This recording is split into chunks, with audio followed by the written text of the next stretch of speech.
আমাদের তো প্রতি বছর কোরবানি ঈদে যে একটা ম্যাগাজিন হয় ফ্যাশন এবং লাইফস্টাইল বিষয়ক একটা ম্যাগাজিন হয় ঈদ আনন্দ। এবারও যথারীতি হয়েছে এবং বাজারে এসেছে লাইফস্টাইল এবং ফ্যাশন বিষয়ক, যেহেতু লাইফস্টাইলের মধ্যে খাবার একটা অন্যতম একটা মানে অংশ, সেজন্য আমাদের মানে হিউজ পরিমাণ রেসিপি থাকছে।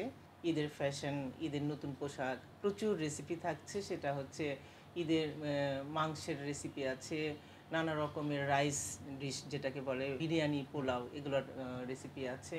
তার সঙ্গে আবার স্বাদ বদলে মাছের রেসিপি আছে, আছে ভর্তার রেসিপি, ডেজার্ট আছে প্রচুর। ঈদে যে যার পছন্দ মতো রেসিপি বেছে নিয়ে যাতে নিজেরা ট্রাই করতে পারে, সেই সব আমাদের দেশের সব সেরা সেরা রন্ধনশিল্পী এবং শেফরা আমাদেরকে এই রেসিপি দিয়েছেন। উদ্যোক্তাদের একটা জোয়ার এবং উদ্যোক্তারা যে ভূমিকাটা রাখছে আমাদের জাতীয় অর্থনীতিতেও তারা একটা গুরুত্বপূর্ণ ভূমিকা রাখছে।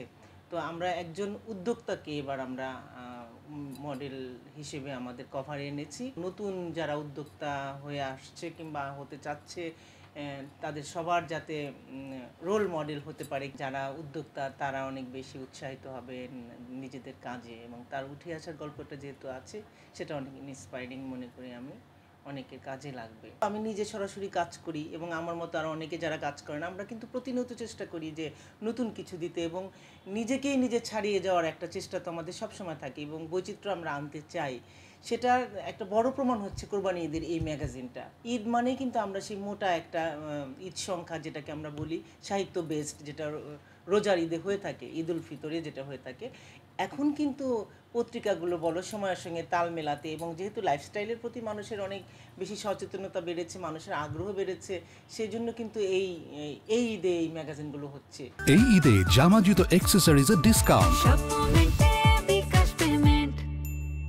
ফ্যাশন, লাইফস্টাইল এবং হচ্ছে রেসিপিকে বেস করে একটা ম্যাগাজিন হচ্ছে, এটা কিন্তু খুব কম কথা আমি মনে করি না। এবং এই ম্যাগাজিনে আর অন্য অন্য টিপসগুলো পাবে। ঈদে যা লাগবে, মশলার বাজার দর, কেউ কেউ হয়তো ঘর সাজাবে, নতুন কুকারিজ লাগবে, সেটার এক ধরনের আমাদের ইনফরমেশন আছে যে এখন কোন ধরনের কুকারিজের কীরকম দাম, এই রিপোর্ট আছে। আমাদের আছে হচ্ছে আসবাবপত্রের নিয়ে, কিভাবে ঘর সাজাবে, আপনার পুরনো বাসাটাকে নতুন রূপ দিবেন, সেই টিপসগুলো কিন্তু আছে। পাঠকের খুব কাছাকাছি যেতে, যাতে পাঠক মনে করে যে হ্যাঁ, এটা এরকম একটা গাইডলাইনে এক মলাটের মধ্যে আমার সব ধরনের টিপস আছে, নির্দেশনা আছে, আমার কাজে লাগবে। পত্রিকা অফিসের যে কোনো কাজে আসলে টিম ওয়ার্ক, একা কোনো কাজ হয় না, কখনো হয় না।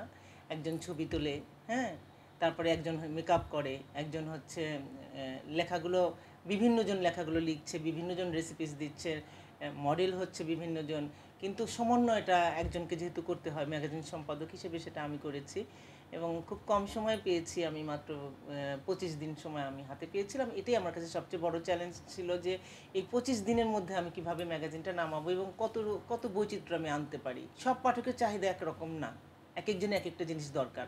আমি চেয়েছি যে সব পাঠকের যেন উদ্দেশ্য কিংবা তার প্রয়োজন যেন মেটে, কিংবা সে তার প্রয়োজনীয় টিপস এবং তার প্রয়োজনীয় ইনফরমেশন যেন আমার ম্যাগাজিন থেকে পায়। আমার টিম ভীষণভাবে আমাকে সহযোগিতা করেছে।